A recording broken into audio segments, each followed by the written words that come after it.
Hi hello everyone, this is Fofo here. எல்லாருமே நல்லா இருக்கீங்க நம்புகிறேன்.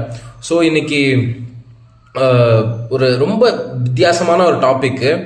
நம்ம சிம்பிளாக சொல்ல போனால் நம்ம கண்ணுக்கு தெரியாத ஒரு விஷயத்த நம்ம இழந்துட்டு இருக்கோம். அது யாருக்குமே தெரியலை. அதுதான் ஒரு பெரிய விஷயமே. என்னடா இப்படி பேசுகிறான் அப்படின்ற மாதிரி யோசிச்சிங்கன்னா வீடியோ கடைசி வரைக்கும் பாருங்கள், உங்களுக்கே புரியும். இந்தியாவில் 790 லாங்குவேஜஸ் இருக்குது. அதில் 200 மேலே ஆல்ரெடி போச்சு. நம்ம ஆக்சுவலாக மறந்துட்டோம், நம்மளுக்கு யாருக்குமே தெரியாது.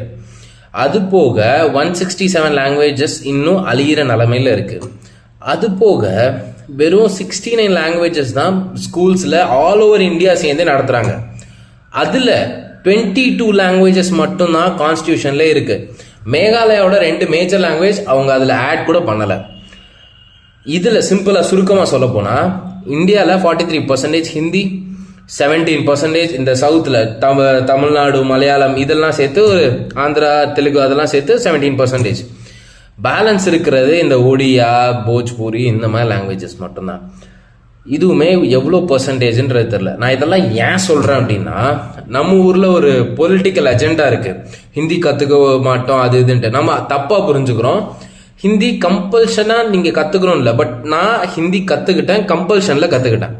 அதில் ஒரு பெரிய அட்வான்டேஜ் என்னென்னா, எனக்கு நிறையா ஃப்ரீ ரிசோர்ஸஸ் கிடைச்சது.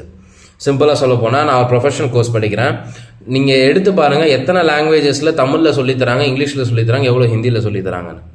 ஸோ ஹிந்தி கற்றுக்கணுன்னா ஒரு பெரிய பர்பஸ் நீங்கள் படிக்கிற ஸ்டூடெண்ட்ஸாக இருந்தீங்க அப்படின்னா ஃப்ரீ ரிசோர்ஸஸ் நிறைய கிடைக்கும். நீங்கள் பே பண்ணி வாங்குறத விட ஃப்ரீ ரிசோர்ஸ் நிறையா கிடைக்கும்.